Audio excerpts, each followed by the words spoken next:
नमस्कार मित्रों, आप सभी का हमारे चैनल कृष्ण वाणी में स्वागत है। आज हम श्रीमद् भगवद गीता अध्याय 8वां श्लोक 11 से लेकर 15 श्लोक तक भगवत प्राप्ति का अर्थ, अनुवाद और व्याख्या विस्तार से जानेंगे।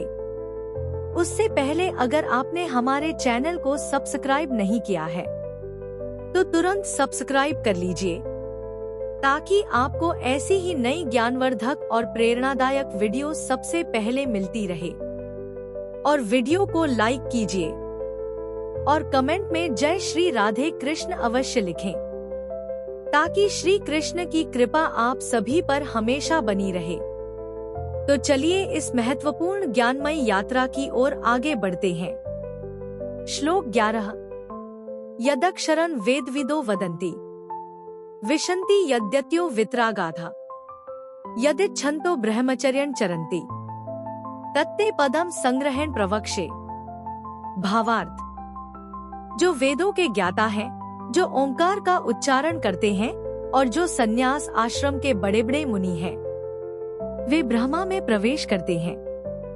ऐसी सिद्धि की इच्छा करने वाले ब्रह्मचर्य व्रत का अभ्यास करते हैं। अब मैं तुम्हें वह विधि बताऊंगा जिससे कोई भी व्यक्ति मुक्ति लाभ कर सकता है। तात्पर्य, श्री कृष्ण अर्जुन के लिए षट्चक्र योग की विधि का अनुमोदन कर चुके हैं, जिसमें प्राण को भौहों के मध्य स्थिर करना होता है।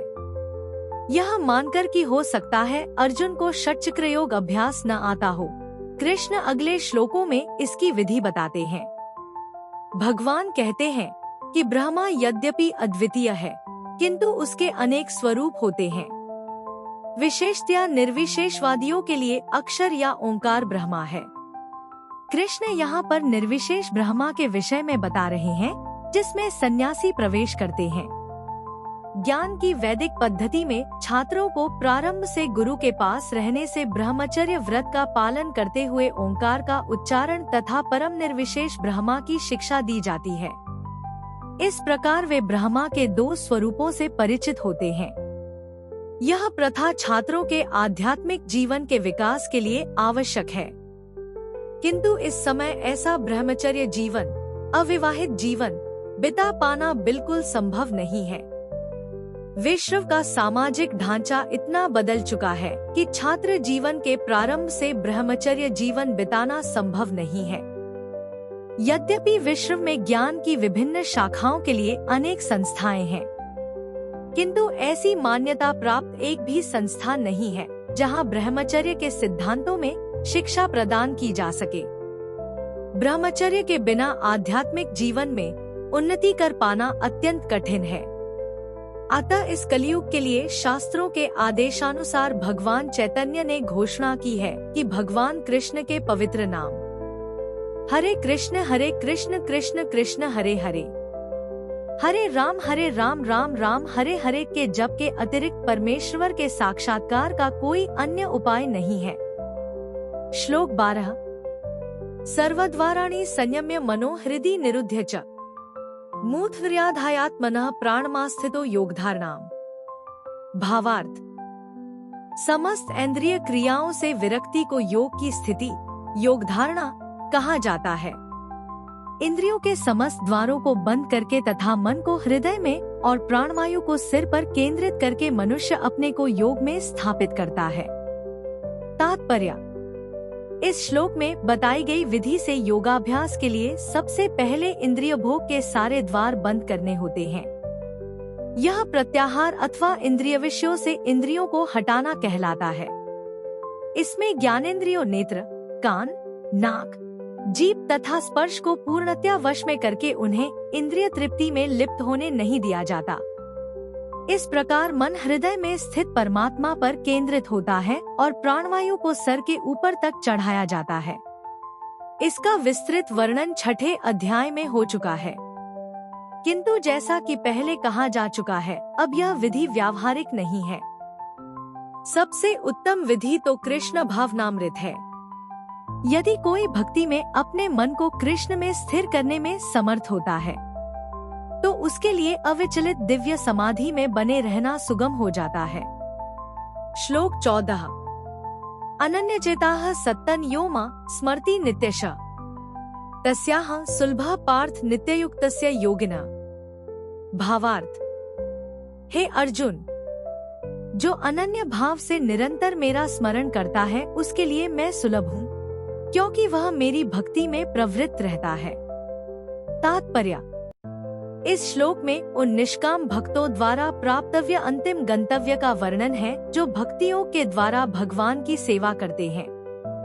पिछले श्लोकों में 4 प्रकार के भक्तों का वर्णन हुआ है: आर्त, जिज्ञासु, अर्थार्थी तथा ज्ञानी।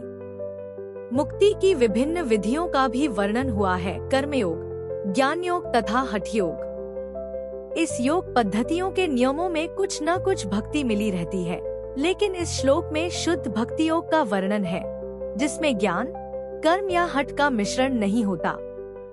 जैसा कि अनन्यचेताः शब्द से सूचित होता है, भक्ति योग में भक्त कृष्ण के अतिरिक्त और कोई इच्छा नहीं करता। शुद्ध भक्त न तो स्वर्गलोक जाना चाहता है, न ब्रह्म ज्योति से तादात्म्य या मोक्ष या भवबंधन से मुक्ति ही चाहता है। शुद्ध भक्त किसी भी वस्तु की इच्छा नहीं करता। चैतन्य चरितामृत में शुद्ध भक्त को निष्काम कहा गया है। उसे ही पूर्ण शांति का लाभ होता गई, उन्हें नहीं जो स्वार्थ में लगे रहते हैं। एक और जहाँ ज्ञानयोगी, कर्मयोगी या हठयोगी का अपना अपना स्वार्थ रहता है, वही पूर्ण भक्त में भगवान को प्रसन्न करने के अतिरिक्त अन्य कोई इच्छा नहीं होती। अतः भगवान कहते हैं कि जो एकनिष्ठ भाव से उनकी भक्ति में लगा रहता है उसे वे सरलता से प्राप्त होते हैं। शुद्ध भक्त सदैव कृष्ण के विभिन्न रूपों में से किसी एक की भक्ति में लगा रहता है। कृष्ण के अनेक स्वांश तथा अवतार हैं, यथा राम तथा नृसिंह, जिनमें से भक्त किसी एक रूप को चुनकर उसकी प्रेमा भक्ति में मन को स्थिर कर सकता है। ऐसे भक्त को उन अनेक समस्याओं का सामना नहीं करना पड़ता जो अन्य योग के अभ्यासकर्ताओं को झेलनी पड़ती है। भक्ति योग अत्यंत सरल, शुद्ध तथा सुगम है। इसका शुभारंभ हरे कृष्ण जप से किया जा सकता है। भगवान सबों पर कृपालु हैं, किंतु जैसा कि पहले कहा जा चुका है, जो अनन्य भाव से उनकी सेवा करते हैं वे उनके ऊपर विशेष कृपालु रहते हैं। भगवान ऐसे भक्तों की सहायता अनेक प्रकार से करते हैं, जैसा कि वेदों में कहा गया है, यमेवैष वृणुते तेन लभ्यस्तस्यैष आत्मा विवृणुते तनु स्वाम। जिसने पूरी तरह से भगवान की शरण ले ली है और जो उनकी भक्ति में लगा हुआ है वही भगवान को यथारूप में समझ सकता है। तथा गीता में भी कहा गया है, ददामि बुद्धियोगम तम। ऐसे भक्त को भगवान पर्याप्त बुद्धि प्रदान करते हैं जिससे वह उन्हें भगवत धाम में प्राप्त कर सके। शुद्ध भक्त का सबसे बड़ा गुण यह है कि वह देश अथवा काल का विचार किए बिना अनन्य भाव से कृष्ण का ही चिंतन करता रहता है। उसको किसी तरह का व्यवधान नहीं होना चाहिए।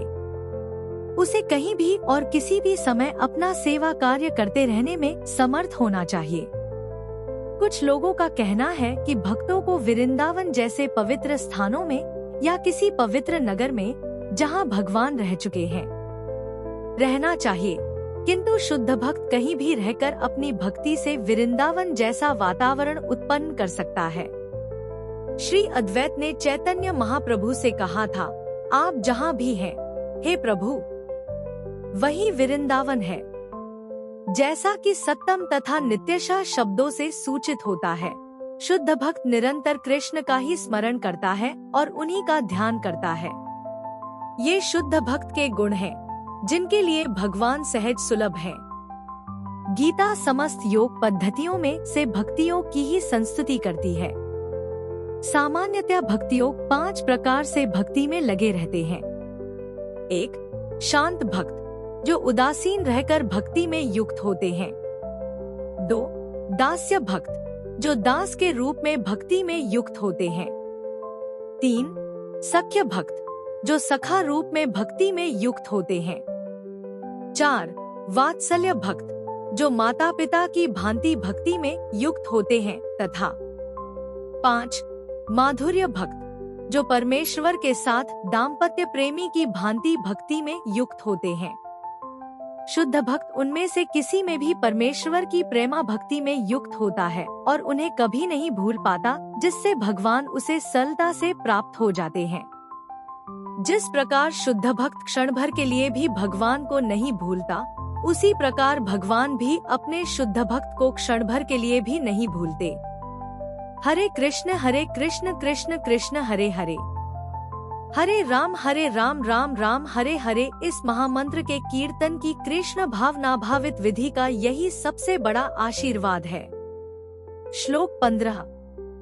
मामुपेत्य पुनर्जन्म दो खाल्यम शाश्वतम, नाप्नुवन्ति महात्मानः संसिद्धे परमां गताः।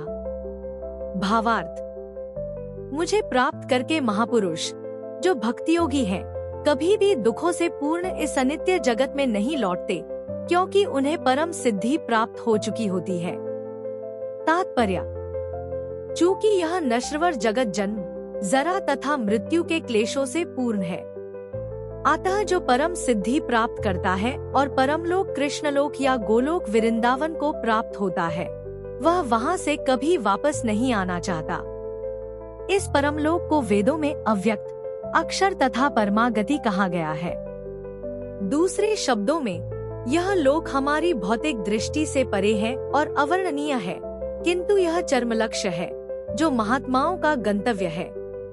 महात्मा अनुभव सिद्ध भक्तों से दिव्य संदेश प्राप्त करते हैं और इस प्रकार वे धीरे धीरे कृष्ण भावनामृत में भक्ति विकसित करते हैं और दिव्य सेवा में इतने लीन हो जाते हैं कि वे न तो किसी भौतिक लोक में जाना चाहते हैं, यहाँ तक कि नहीं वे किसी आध्यात्मिक लोक में जाना चाहते हैं।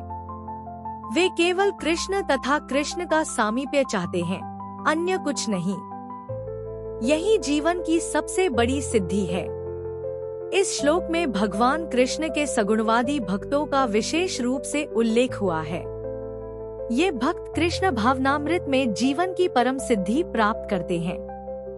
दूसरे शब्दों में, वे सर्वोच्च आत्माएं हैं।